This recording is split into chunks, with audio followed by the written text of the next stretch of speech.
Life After Prison. By Silence You. Kabanata 11. Timothy Tanner.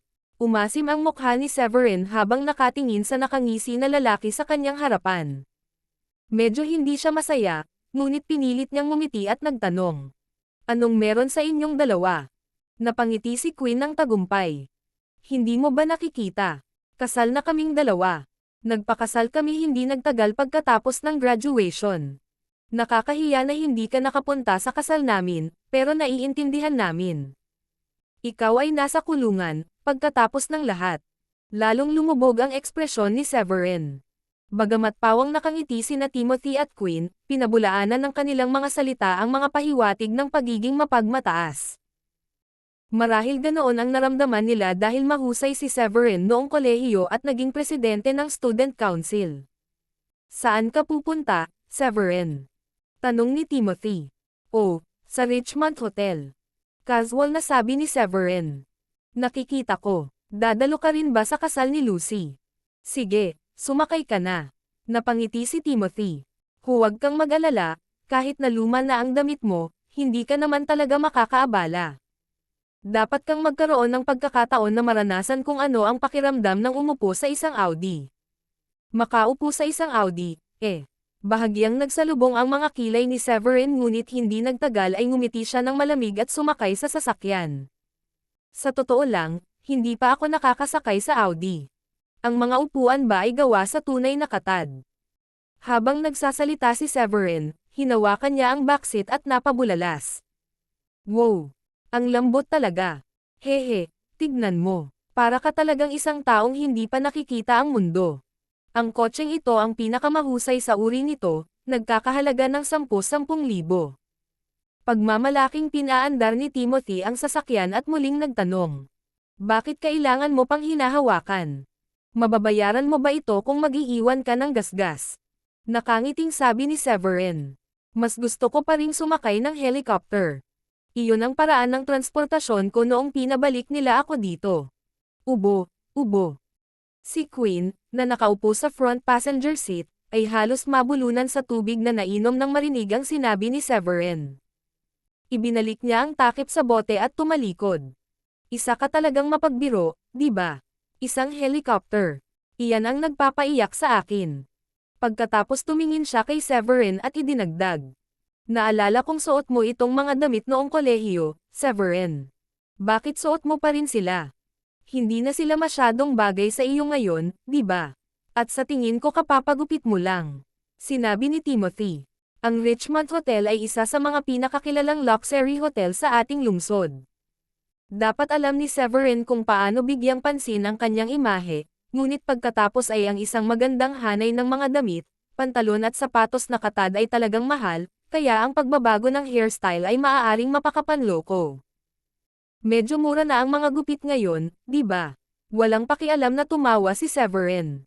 Pinaplano kong kumuha ng bagong set ng damit, pero nahuli ako sa isang bagay at wala akong oras, kaya napagpasyahan kong kalimutan na lang ito. Wala akong pakialam sa mga ganitong bagay.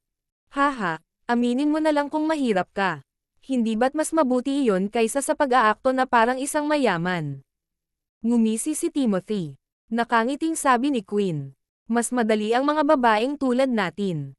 Hindi natin kailangang magsumikap, basta't maganda tayo at makahanap ng mayaman na mapapangasawa. Nang marinig iyon ni Timothy ay agad siyang gumanti. Mukhang hindi maganda yan, Queen. Ibig sabihin hindi mo ako pakakasalan kung wala akong pera. Gusto mo ba akong maging mahirap sa iyo? Inilibot ni Queen ang kanyang mga mata kay Timothy at naramdaman niyang matatag ang kanyang paniniwala. Pagkatapos niyang magsalita ay hindi niya maiwasang mapatingin kay Severin at umiling. Malinaw kung ano ang sinusubukan niyang ipahiwatig. May punto ka, tumawa si Timothy, at muling sinabi. Nagsisisi ka ngayon, di ba, Severin? Alam mo namang mayaman si Easton, pero may lakas ka pa rin ng loob na labanan siya. Nanghihingi lang yan ng gulo. Tingnan mo ako. Umasa ako sa matagal ng pakikipagkaibigan ni Queen kay Lucy at nakipag-ayos sa Easton, at nagtayo lang ang lalaki ng isang maliit na kumpanya para sa akin at binigyan ako ng ilang maliliit na proyekto. Ngayon ako ay naging isang tao na may milyon-milyong halagang mga ari-arian. Sa pagkakataong iyon, hindi niya maiwasang mapahiya habang sinasabi. Ang kotse na ito ay medyo malayo na sa aking net worth. Balak kong magpalot ng Audi A8 sa paglaon. Ang pagmamaneho ng ganoong sasakyan ang tanging paraan para maipakita ko ang aking kayamanan at katayuan. Napabuntong hininga si Severin sa sarili matapos marinig ang palitan ni Quinn at Timothy. Hindi niya akalain na naging ganoon na kamateryalistiko at mapagmataas na tao ang mga kaklase niya sa kolehiyo pagkalipas lamang ng 5 taon. May naisip lang ako, Timothy. Kita mo naman, minsan na naging kaklase natin si Severin, di ba? Wala naman siguro siyang trabaho dahil kakalaya pa lang niya sa kulungan, kaya bakit hindi mo siya hayaang magtrabaho sa kumpanya mo bilang security guard? Okay lang naman yun, di ba? Nag-isip sandali si Quinn at sinabi kay Timothy. Hindi ko kaya, sa katunayang siya ay isang ex-convict. Kung may makaalam na kumuha ako ng ex-convict para maging security guard, mag-iiwan ito ng masamang impresyon. Tsaka kaya pa bang makipag-away ang isang payat na tulad niya? Kung gusto kong mag-hire ng isang tao, ito ay ang mga nakakatakot na tipo ng mga masamang loob. Dapat silang maging matangkad, malakas, at may kakayahang takutin ang mga tao sa pamamagitan lamang ng pagtayo sa pintuan. Sabi ni Timothy. May punto ka. Tumanggo si Quinn bilang pagsang-ayon. Tinanong niya si Severin dahil sa pagkamausisa. Nasubukan mo na bang kunin ang magandang panig ni Lucy? Maaaring nakipaghiwalay siya sa iyo at pinakasalan si Easton, ngunit ikaw at siya ay minsan nang magkasama sa loob ng 3 taon. Sa palagay ko ay walang anumang isyo kung tatanungin mo siya kung maaaring bigyan ka ni Easton ng pera para maging may-anan. Naikuyong kaagad ni Severin ang kamao pagkatapos marinig iyon. Nakakatawa. Bakit kailangan ko ng tulong mula sa bastos na iyon? Hindi man lang karapat-dapat si Easton na dalhin ang sapatos ko. Alam kong galit ka, pero hindi mo masisisi si Lucy sa nangyari. Isipin mo, bakit kailangan ka pang hintayin ni Lucy gayong mayaman at makapangyarihan si Easton? Kinampihan ni Quinn ang kanyang matalik na kaibigan at kinausap ito. Nagngangalit si Severin at sinabing, wala akong pakialam kung hindi niya ako hinintay. Ang sentensya ko ay hindi 1 o 2 taon, kung tutuusin. Ang ikinaiinis ko ay kung bakit kailangan niyang makipagkita sa lalaking nagpumilit sa kanya noon. Nang sabihin iyon ni Severin, naikuyom niya ang kanyang mga kamao at muling sinabi. Ang pinakakasuklam-suklam na bagay na ginawa niya ay ang pagtanggi na ibalik ang aking dote. Ibinenta ang aking matrimonial na bahay sa Easton sa kalahati ng orihinal na presyo, ipinadala ni Easton ang kanyang mga tao upang takutin ang aking mga magulang, at pagkatapos ay hiniling sa aking mga magulang na magbayad ng isa pang malaking halaga upang bayaran siya. Kukunin ko ang aking oras upang makaganti sa kanila, dahil gusto kong maunawaan nila ang mga kahihinatnan ng pagkakasala sa akin. Ha! Medyo natakot si Quinn nang marinig niya iyon. Napalunok siya at maingat na tinanong si Severin. Hindi mo naman sisirain ang kasal nila, di ba, Severin? Natakot din si Timothy nang maisip niya ang posibilidad na masisira ni Severin ang kasal. Sabay hinto ng sasakyan at tumalikod para magtanong. Gagawin mo ba talaga, Severin? Sabi mo dadalo ka sa kasal, di ba? Pupunta ka ba doon para lang man-ira? Kung totoo iyon, natatakot ako na hindi kita may sakay dito. Akala ko talaga pupunta ka sa kasal dahil gusto mong ibigay kay Lucy ang iyong huling palm. Ngumiti ng mahina si Severin. Relax kayong dalawa. Hindi ako pupunta sa kasal nila. Nakatingin lang sa kanila ay naiinis na ako. Bakit ko ilalagay ang sarili ko sa paghihirap na iyon? Pupunta ako roon dahil naimbitahan ako sa isang pagkain, at nagkataong nagpareserba ang tao iyon ng isang pribadong silid sa Richmond Hotel. At sino naman siya? Sinusubukan mo bang magsinungaling sa akin? Sino ang mag-iimbite sa iyo na kumain sa ganoong high-end na lugar? Nagtatakang tumingin si Timothy kay Severin. Sa karagdagang pag-iisip, napagtanto niya na si Severin ay nililigawan si kamatayan sa pamamagitan ng paggawa ng kaguluhan sa kasal, dahil ito ay katumbas ng pagkakasala sa mga Locke. Pagkatapos ay ibabalik si Severin sa bilangguan ilang araw lamang pagkatapos mapalaya, dahil ang kanyang impluwensya ay mababa kumpara sa mga Locke. Bukod pa rito, kahit na pinatay si Severin sa lugar, hindi na kailangang harapin ng mga Locke ang anumang aksyon dahil lamang sa kung sino sila. Noon, higit sa ilang mga tao ang napatay matapos na masaktan ang mga Locke. Henry ang pangalan niya. Henry. Henry Langhorne. Nablangko si Severin saglit at sa huli ay mahinahong sinabi. Henry Langhorne. Nagpalitan ng tingin sina Timothy at Quinn at agad na napasigaw. Nagbibiro ka, tama. Oo, siya ay isang matandang lalaki. Bakit pareho kayong nagulat? Nanatili pa ring walang pakialam si Severin, na para bang may pinag-uusapan niya ang isang walang kwenta tulad ng matanda. Life After Prison, Kabanata 12. Hindi ka pwedeng magseryoso. Ililibre ka ni Henry sa isang pagkain. Napatulala si Timothy at Quinn. Imposible talaga iyon. Sa tingin mo ba isa lang siyang matanda? Alam mo ba kung sino siya? Nagpaliwanag si Timothy. Siya ang namumuno sa mga Langhorne, at ang mga Langhorne ay isa lamang sa 3 first-tier upper-class na pamilya dito sa Brookbourne. Isang maliit na galaw mula sa kanila ay magpapadala ng mga alon sa Brookbourne, at ang desisyong gagawin nila ay magbabago sa kinabukasan ng Brookbourne. Bakit ang isang taong tulad niya ay maghahatid sa iyo ng hapunan? Napaisip si Severin sa sinabi ni Timothy at tinanong siya. Paano ang Loz? Pareho ba sila ng antas ng mga Langhorne? Agad na sabi ni Timothy. Siyempre hindi. Ang Loz ay hindi kahit isang third-tier upper-class na pamilya, at sa pinakamaganda, mayayamang negosyante lang sila. Ang kanilang negosyo ay patuloy na lumalago sa nakalipas na ilang taon, at maaari na silang maging isang third-tier upper-class na pamilya sa lalong madaling panahon. Ang Loz ay may net worth na lampas sa 15 milyon, ngunit malayo sila sa Longhorns. Ang mga Longhorns ay may mga ari-arian na higit sa 115 milyon, marahil ay higit pa. Oh, walang pakialam na sabi ni Severin. Medyo makapangyarihan ang Longhorns. Pero kakain na lang ako kasama nila. Wala akong balak manghingi ng pabor sa kanila. Hindi makapaniwala si Timothy sa narinig. Tigilan mo na ang kalokohan, at tigilan mo na rin ang pagpapanggap. Ganyan ka ba nakalimot kung anong klaseng tao siya? Paano siya makikipag-ugnayan sa isang tulad mo? At sinasabi mong kakain ka lang kasama niya. Para namang may maniniwala sa'yo doon. Ni hindi ka karapat-dapat na hawakan ang kanyang sapatos. Sa totoo lang, kahit si Easton ay hindi makakahanap ng pabor kay Henry, lalo na ang isang tulad mo. Habang nag-uusap silang lahat sa loob ng sasakyan, hindi nagtagal ay nakarating na sila sa pasukan ng Richmond Hotel. Bumaba silang tatlo sa sasakyan matapos maipasa ni Timothy ang sasakyan sa tapag parada ng hotel. Hindi akalain ni Severin na makikilala niya ang mga magulang ni Lucy pagkapasok niya sa hotel. Nasa hall sa second floor. Umakyat ka na lang at lumiko sa kanan. Ang mga magulang ni Lucy ay nagbigay ng direksyon sa dalawang kamag-anak. Nang umakyat ang mga kamag-anak, nakita ng ina ni Lucy si Severin, si Helga Orwell. Agad niyang hinatak ang mahabang mukha. Bakit ka nandito, Severin? Ngayon ang araw ng kasal ni Lucy. Sinusundan mo ba siya hanggang sa hotel? Huwag mong sabihin sa akin na hindi ka sumuko sa kanya.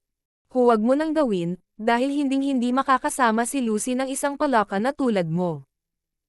Ang mahihirap na palaka ay palaging magiging mahihirap na palaka, at si Lucy ang uri ng prinsesa na hindi kailanman hahalikan ng palaka. Naroon din ang ilan sa mga kamag-anak ni Lucy, at nagsimula silang magbulungan nang marinig nila na ang lalaki ay si Severin. Di ba ex-convict yun? Bakit siya nandito? Oh my goodness! Sinundan ba siya nito hanggang sa hotel? Saan niya nakuha ang makapal na mukha na pumunta sa isang high-end na hotel na magsuot ng ganoong uri ng mga damit? Para sa kanila, parang payaso lang si Severin. Siguro hindi mo siya naiintindihan, Tita Helga. Kaklase siya ni Lucy minsan, at malamang gusto lang niyang pumunta dito at magpaalam sa kanya. Sigurado akong naparito siya para basbasan si Lucy na makasal sa isang mayamang pamilya.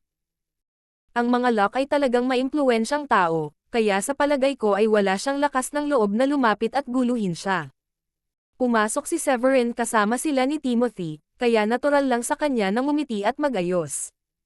Isang malamig na ngiti ang sumilay sa mukha ni Severin habang pinipigilan ang galit sa kanyang puso. Nandito lang ako dahil may nagyaya sa akin kumain. Dahil ngayon ang araw ng kasal ni Lucy, kaya itatrito ko siya ng may kaunting dignidad sa alaala ng aming nakaraan bilang magkaklase, pati na rin ang 3 taon na pinagsamahan namin bilang mag-asawa. Hindi ako manggugulo ngayon, sabi ni Severin, ngunit agad na umikot ang kanyang mga salita nang lumitaw ang isang matalim na kislap sa kanyang mga mata. Pero dahil hindi ako nanggugulo ngayon, hindi ibig sabihin na hindi na ako magdudulot ng gulo bukas. Hahanap ako ng oras para makaganti sa pamilya mo sa lahat ng ginawa mo sa pamilya ko. Anong ginawa namin sa pamilya mo? Sa totoo lang, sa tingin mo ba ay kaya mong makaganti sa amin? Hindi binigay ni Helga ang pangingibabaw sa kanya at sinabing may bakas ng pagkasuklam sa kanyang mukha. Huwag kang nakakasakit sa mata ng ganyan. Dapat kang umalis kung alam mo kung ano ang makakabuti para sa iyo. Ang pagkakaroon ng ex-convict ay sadyang malas. Oh, nagpa siya ka talagang pumunta. Sa sandaling iyon, kakapasok lang nina Easton at Lucy mula sa pasukan. Sabi ni Easton na may malamig na ngiti. Mayroon kang ilang mga bola sa pagpunta sa aking kasal pagkatapos mo akong sampelan kahapon, Severin. Ano? Sinampal ka niya. Ikaw ay naghahanap ng iyong sariling kamatayan, tama ba, Severin? Ang lakas ng loob mong sampelan si Easton. Naalimpungatan si Helga nang marinig iyon. Pagkatapos ay sinabi niya kay Easton. Dapat ay ipabugbog mo siya sa mga tauhan mo, Easton. Nararapat siyang bugbugin. Nakasimangot na sabi ni Lucy na nasa tabi ni Easton. Ngayon ang araw ng kasal natin, babe. Magmumukha talagang masama kung may magaganap na away dito. Pinag-isipan ni Easton ang mga salita ni Lucy at naramdaman niyang may punto siya.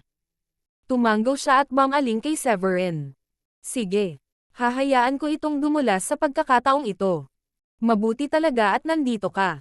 Magkakaroon ako ng pagkakataon na makita mo kung papaano ko kukunin ang kanyang kamay sa kasal at halikan siya sa entablado mamaya. Sinadya ni Severin na bigyan si Lucy ng isang huling pagpapakita ng paggalang, ngunit ang mapagmataas na pag-uugali ni Easton ay nagulat sa kanya. Ngumiti siya ng malamig kay Easton at sinabing, sigurado ka bang hindi ka natatakot na payagan akong dumalo sa kasal mo? Wala akong dapat ikatakot. Nagkibit balikat si Easton. Tsaka hindi ba't sinabi ko na sa'yo kahapon na welcome ka dito? Kung tutuusin, hindi ka pa nakakapunta sa ganoong karangyang lugar. Sinabi ko pa sa iyo na maaari kang magkaroon ng ilang masarap na pagkain, at kailangan mong magbayad ng 1 sentimo para dito. Tandaan na tamasahin ang lahat ng mga masasarap na pagkain mamaya, okay? Dahil kapag natapos na ang kasal, sisiguraduhin kong haharapin kita at ipapakita sa iyo kung ano ang mangyayari sa mga nanakit sa akin. Humakbang si Helga at bumulong kay Easton. Balak mo ba talaga siyang yayain sa kasal? Ex-convict siya, at malas lang ang ay dudulot niya sa atin. At saka, nag-aalala ako na baka magmumok siya at manggugulo. Hindi siya maglalakas loob. Malamig na ngumiti si Easton at pinitik ang kanyang mga daliri. Ilang sandali pa, isang binata ang tumakbo at nagdala ng 1 dosenang tao kasama niya.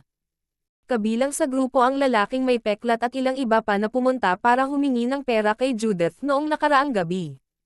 Gulat pa rin ang mukha ng lalaking may peklat sa nangyari kagabi kaya naman naging malungkot ang ekspresyon ng mukha niya nang makitang nandoon si Severin. At muli, hindi siya maaaring umiwas na parang duwag matapos mabayaran ng magandang pera, at binigyan din sila ng mga bakal na tubo upang maiwasan ang sinuman na magdulot ng gulo sa araw na iyon. Lumakad siya pasulong, hinigpitan ang hawak sa bakal na tubo sa kanyang kamay, at nakaramdam ng kaunting kumpiyansa kaysa dati. Pagkatapos ay humakbang siya at bumulong kay Easton. Nagdudulot ba siya ng gulo, Mr. Easton? Bahagyang ngumiti si Easton at sinulyapan si Severin bago sinabi. Hihihi. Nandito lang siya para kumuha ng librerag pagkain. Ang kailangan mo lang gawin ay bantayan siya, ngunit kung siya ay gumawa ng anumang bagay na kainahinala, dapat mo siyang turuan ng leksyon kaagad. Hihihi. Napangiti si Severin sa pangaalipusta, inilagay ang kanyang mga kamay sa kanyang likuran, at dinala ang kanyang sarili ng may hangin ng kadakilaan habang naglalakad siya sa ikalawang palapag. Hindi nagtagal ay nakarating na siya sa venue, kung saan marami ng bisita ang dumating. Nako, Easton, dahil ang lakas ng loob mo para pilitin akong panoorin na ikasal ka, iniisip ko na baka hindi maging maayos ang kasal mo ngayon. Walang ganang sabi ni Severin habang papalapit sa entrance ng hall. Nagulat ang lalaking may peklat sa likuran niya nang marinig ang sinabing iyon, ngunit binalaan pa rin niya si Severin. Mas mabuting kumilos ka ng maayos, bata. Maraming tao ngayon dito kaya marami rin kaming mga lalaki dito. Kung ayaw mong umalis sa lugar na ito nang walang braso o paa, iminumungkahi kung umupo ka at magsaya sa iyong pagkain nang walang ginagawang nakakatawa. Life After Prison, Kabanata 13. Baliw ka talaga kung sa tingin mo ay kaya mong talunin ang lahat ng taong iyon, Severin. Huwag kang pumunta at papatayin ang sarili mo. Natigilan si Queen na katabi niya sa paglalakad sa nangyari sa kanya. Wala pag-aalinlangan na si Severin ay isang hanggal na tao, kung hindi ay hindi siya nasentensyahan ng pagkakulong. Severin, dumating ka rin. Anong sorpresa? Isang lalaking nakasot ang lumapit sa sandaling iyon at napangiti. Si Severin ay sumulyap lamang ng walang pakialam sa kabilang partido. Fatty Pat, nandito ka rin. Hindi ba obvious? Magkaklase tayong lahat sa kolehiyo, kaya syempre dadalo tayo sa kasal ni Lucy. Sinabi ni Patrick Reyes, na tinawag ng lahat na Fatty Pat, na may sarkastikong hitsura sa kanyang mukha. Dagdag pa niya. Nga pala, nung hinahabol namin ni Eastoe si Lucy, minamaliit niya ako at sumama sa iyo. Naalala ko kung gaano kakakulit noong mga panahong iyon. Tingnan mo ngayon. Nakikita mo ba kung ano ka na? Nakabihis ka na parang palaboy. Nang makita ang katahimikan ni Severin, ipinagpatuloy ni Patrick ang pagpapahid ng asin sa kanyang sugat. Kumbaga, wala talagang magagawa ang pagiging gwapo mo ngayon, at ang mga matataas mong grades noon ay halos walang kwenta. Hahaha. Kailangan ng pera para mabuhay sa mundong ito. Tingnan mo ako, nakapasok na ako sa kumpanya ni Easton at naging manager doon. Mayroon pa akong isang bata at magandang asawa sa bahay. Ikaw, anong meron ka? Malungkot ang mukha ni Severin. Huwag mo akong pilitin, Fatty Pat. Ni hindi nga ako titingin ng 2 beses kahit na kung ang isang tulad ni Lucy ay iaabot sa akin ang isang pilak na pinggan. Tumanggi na ako dati kahit na nang ihandog sa akin ng isa sa mga war hero ang kanyang apo. Fat. Hahahaha. Agad namang tumawa si Patrick nang marinig iyon. Sobrang nakakatuwa. Wala ka bang natutunan kundi ang magyabang sa 5 taon mong pagkakakulong? Hindi ako makapaniwalang sinabi mo na gustong pakasalan ka ng apo ng isang war hero. Siguradong nawalan ka ng 2 tornilyo sa utak pagkatapos kang iwanan ni Lucy. Kalimutan mo na, Fatty Pat. Panatilihin ang iyong mga salita sa iyong sarili. Magkaklase tayong lahat minsan, kaya dapat mong malaman na bumili pa si Severin ng matrimonial home para kay Lucy. Hindi siya masyadong masaya na malaman na ikakasal na si Lucy ngayon, kaya bakit kailangan mo pa siyang i-provoke? Hindi na nakatiis si Queen at padabog na nagsalita sa ngalan ni Severin. Turk, mahirap ba para sa kanya na tanggapin iyon? Hindi pinansin ni Patrick ang pang-aalipusta ni Queen at tumalikod para magsalita ng malakas. Lahat, dapat na nagtataka kayo kung sino itong binata na kakaiba ang pananamit, di ba? Well, siya ang dating fiancé ni Lucy, at kalalabas lang niya sa kulungan. Naiisip niyo ba ang isang tulad niya na gustong pakasalan si Lucy?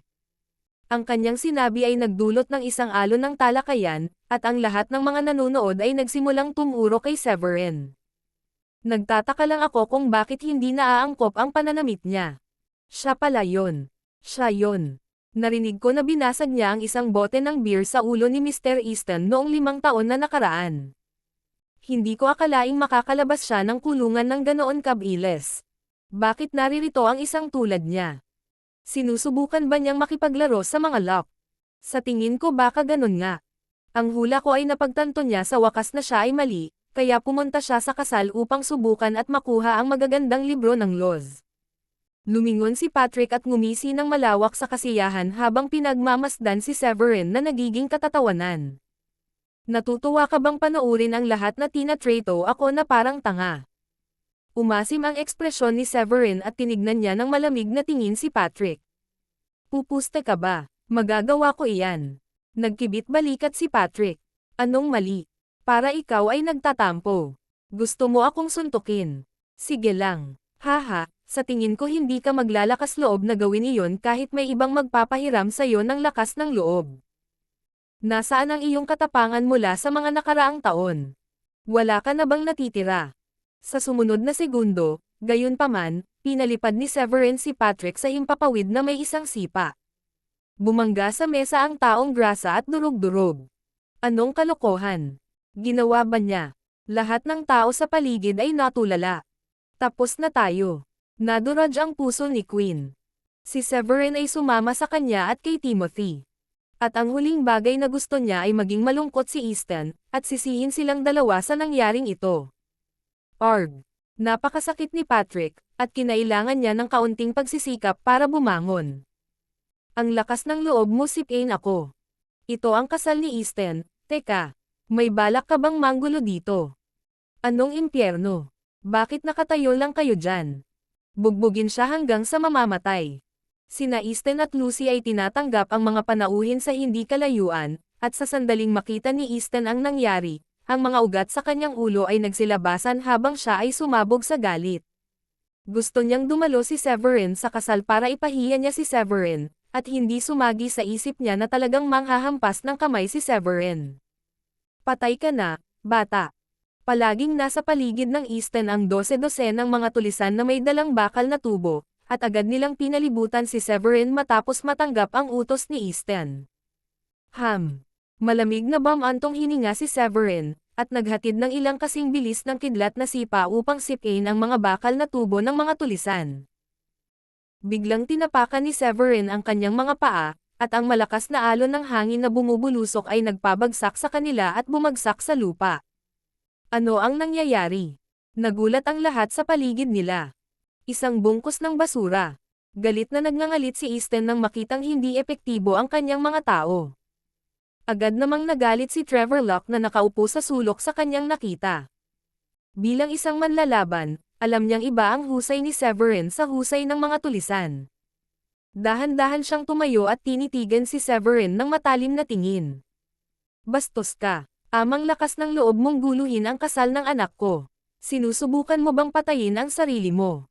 Masyado ka nang lumalayo, Severin.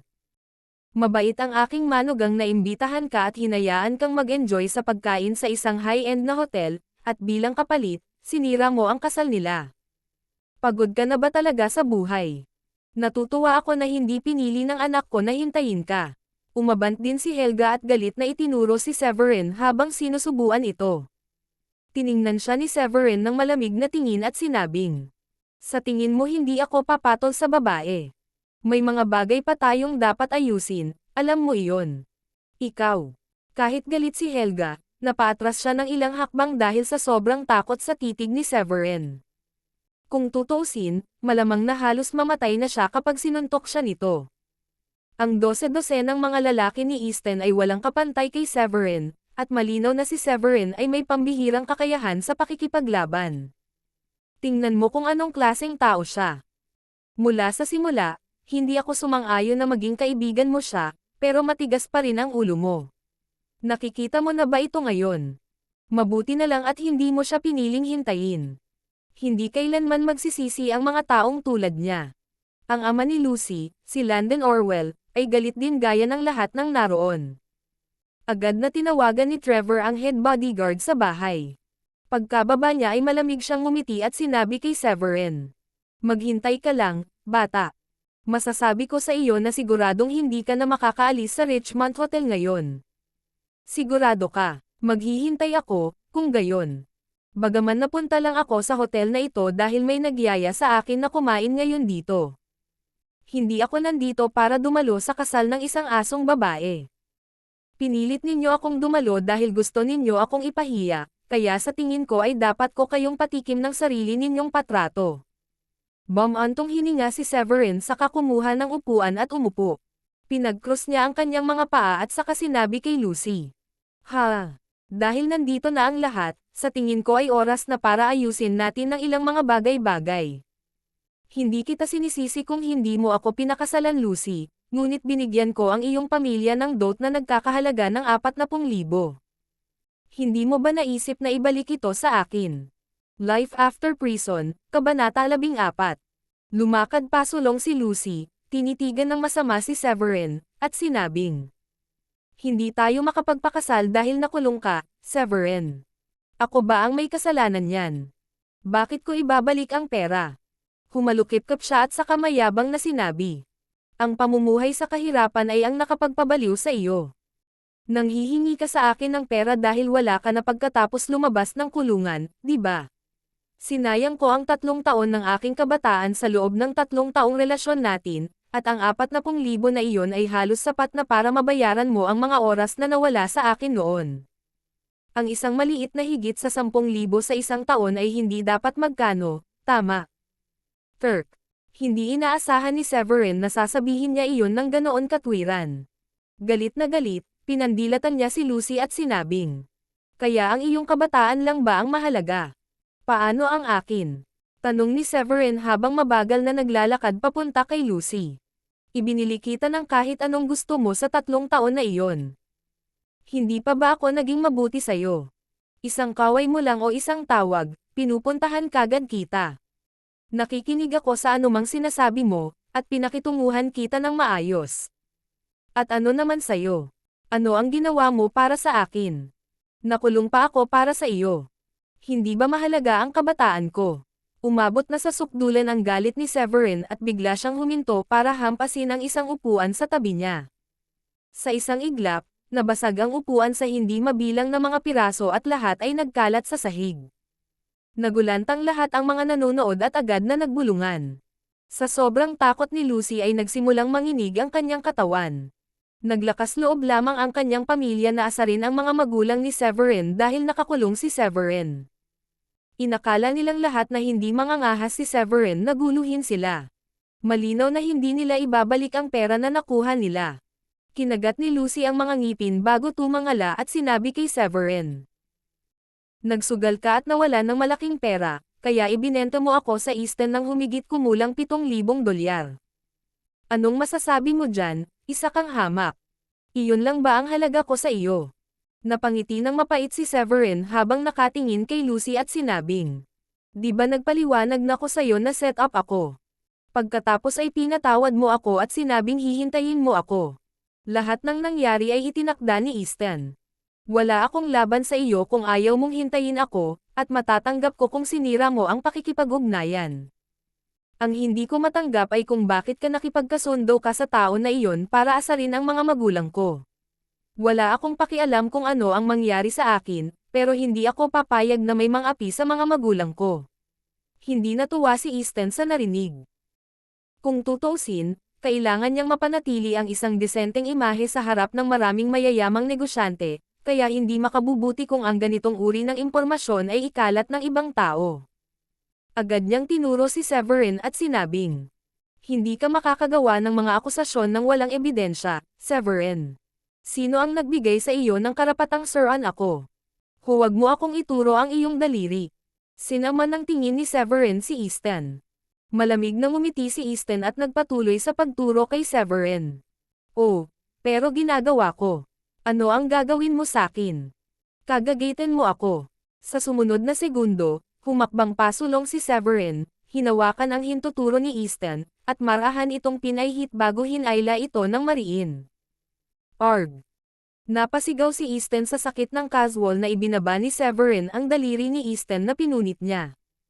"Easton." Nang makita iyon ni Lucy ay tumingkayad siya kaagad at tinanong si Easton, "Kamusta ka? Ayos ka lang ba? Sa tingin mo ayos lang ako nung natanggal ang daliri ko." "Gra." Napasinghap si Easton sa sakit habang naglalabasan ang mga ugat sa kanyang noo. Ibinaling niya ang kanyang ulo kay Trevor, na nakatayo sa hindi kalayuan, at sinabi, "Gusto ko siyang patayin, Ama. Siguraduhin mong hindi siya makakalabas sa hotel na ito ng buhay. Papatayin kita, bata." Tinuro ni Trevor si Severin at sumigaw. Nanlaki ang mga mata niya sa galit, at nakakapangilabot ang dugo. Hindi niya inaasahan na ganoon kalakas ang loob ni Severin, ngunit dahil anumang oras ay darating na ang kanyang mga bodyguard, sisiguraduhin niyang wawakasan niya ang buhay ni Severin kahit anong mangyari. Walang pakialam si Severin kay Trevor. Tumingin siya kay Lucy at sinabing, "Ikaw at ako ay hindi nagpakasal, Ibig sabihin ay kailangan mong ibalik ang perang ibinigay ko sa iyong pamilya bilang dote. Tapos yung matrimonial home na binenta mo kay Easton ng 150,000 kahit 300,000 ang binili ko. Ang perang pinaghirapan ng aking mga magulang, na pinaghirapan nilang ipon habang buhay, ay ginugol lahat sa bahay na iyon. Gusto kong ibagay mo sa orihinal na presyo at bayaran ang 150,000. Si Queen at Timothy ay ganap na nasa dilim sa lahat ng impormasyong iyon, at hindi nila naiwasang bahagyang iyuko ang kanilang mga ulo nang marinig nila ito. Seryoso ka bang humihingi ng pera pagkatapos mong masaktan si Easton? Baliw ka. Hindi ka man lang mabubuhay ng matagal para gastusin ang pera kung ibibigay ko iyon sa iyo. Bakit hindi ka nalang magnakaw sa bangko? Hindi kailanman naging handang ibalik ni Helga ang perang nakuha niya. Ang Orwells ay gumawa ng isang maliit na kapalaran sa mga nakaraang taon sa pamamagitan ng kanilang koneksyon sa Loz, at mula noon ay nakabili na sila ng kotse, bahay, bumuo ng malaking halaga ng ipon, at nagbukas pa ng isang maliit na kumpanya. Sa kabila ng lahat ng mga kayamanan na iyon, ang isang halaga na nahihiya lamang na 200,000 ay hindi maliit na halaga. Hihihi. Ngumisi si Severin. Sa totoo lang, ang halaga ng pera na iyon ay hindi gaanong mahalaga sa akin, at wala akong pakialam kung ang halaga ay paramihin ng ilang milyon. Pero ang pinaghirapan ng mga magulang ko. Hindi mo kailangang ibalik kung ayaw mo, pero kapalit niyan, gusto kong tig-iisang daliri mula sa iyo, sa iyong asawa, at sa iyong anak na babae. Ikaw. Namumula ang mukha ni Helga, dahil hindi niya inaasahan na gagawa siya ng ganoong kabanggas na pahayag. Baliw siya. Nasisiraan na siya ng bait dahil sa pera. Tumayo si Lucy, pinandilatan si Severin, at sumigaw. Magbibilang ako mula 10, at inaasahan ko ang sagot mula sa iyo bago iyon. Hindi mapakali si Severin sa kalokohan nila at diretsyong sinabi. 10. Natakot si Landon na tumingin ng diretso kay Severin, ngunit nakapag-ipon pa rin ng lakas ng loob na banta siya pagkatapos maalala ang impluwensya ng mga lock. Pag-isipan mong mabuti, Severin. Sasaktan mo lang ang mga lock. Hindi ka ba natatakot na mapatay ka? 9. Isang hakbang pasulong si Severin sa bawat numerong binigkas niya, sa gayon ay nababawasan ang distansya sa pagitan niya at ng mga Orwell. 5, 4, 3. Sa sandaling ito, 1 metro lang ang layo ni Severin mula kina Helga at Landon. Sige. Ibabalik ko ang pera sa iyo. Di ba wala pang 200,000? Hindi naman sa wala akong ganoong pera. Tumutulo ang malamig na pawis sa noo ni Helga. Siya ang unang gumuho ng mga depensa nang makitang palapit ng palapit si Severin. Si Severin ay isang walang ingat na tao sa kanyang paningin, at napakalaking kawalan kung lahat ng tao sa kanilang pamilya ay mapupunit ng daliri bago dumating ang mga bodyguard ng mga lock. Sa sandaling iyon, narinig ang ingay ng nagmamadaling mga yabag at halos 100 lalaking nakasuot ng suit ang sumugod sa pinangyarihan. Lahat sila ay may hawak na machete sa kanilang mga kamay. Agad nilang pinalibutan ang entrance ng hall nang sumugod sila sa 2nd floor. May isang kalbo sa kanila na mukhang walang awa, at sinabi niya sa paos na boses. Sir, sino po ba ang nanggugulo sa kasal ni Mr. Easton? Ituro mo siya sa akin. Lahat ng naroon ay napaatras sa takot, naiwan si Severin bilang ang tanging tao na nakatayo sa gitna. Gayunpaman, si Severin ay mukhang napakalma at walang pakialam, dahil nakatayo siya ng nakatalikod sa kabilang partido. Natahimik ang audience. Si Trevor, bilang pinuno ng mga lock, ay humakbang pasulong at itinuro si Severin. Pagkatapos ay nagutos siya ng walang pag-aalinlangan. Tadtarin siya hanggang mamatay. 4 na lalaki ang nagpalitan ng tingin sa isa't isa at itinaas ang kanilang mga machete para laslasin ang likod ni Severin. Ang lakas ng loob mong hawakan ang aking lalaki. Isang sigaw ng babae ang narinig sa mismong oras na iyon. Life After Prison, Kabanata 15. Natigilan ang 4 na bodyguard sa katumalikod at tinitigan ang babae. Sumimangot si Severin, dahan-daang lumingon, at tuluyang napabulalas sa pagkataranta. Ikaw na naman. Siya ay lubos na natulala nang makita siya, dahil ito ay walang iba kundi ang babaeng tumawag sa kanya ng isang haltak sa sirasirang kapitbahayan kanina. Kahit papaano, nakasuot pa rin siya ng parehong uniforme sa pagde-deliver ng pagkain habang sumisiksik siya mula sa likod ng mga bodyguard ng mga Locke. Hingal na hingal siya, na halatang pagod na pagod siya sa pagmamadali doon. Sino ang babaeng ito? Dapat medyo baliw din. Hindi ba't tinawag niyang aking lalaki, si Severin? Ilang sandali ay nablangko ang ilan sa mga bisita, at kalaunan ay hindi nila maiwasang magbulungan. Sino ka? Napagkamalan mo ba siyang iba? Walang asawa si Severin, kaya sinong niloloko mo? Humakbang si Lucy at sinabi sa babaeng nasa harapan niya. Huwag isaksak ang iyong ilong sa pribadong negosyo ng mga Locke. Nagulat si Diane kay Lucy at sinabing, gustuhin mo man o hindi, 3 taon na siyang may relasyon sa iyo. Kung ang isang tao ay maaaring madikit sa isang alagang hayop, sigurado ako na mayroon ka pa ring kaunting nararamdaman para sa kanya, di ba?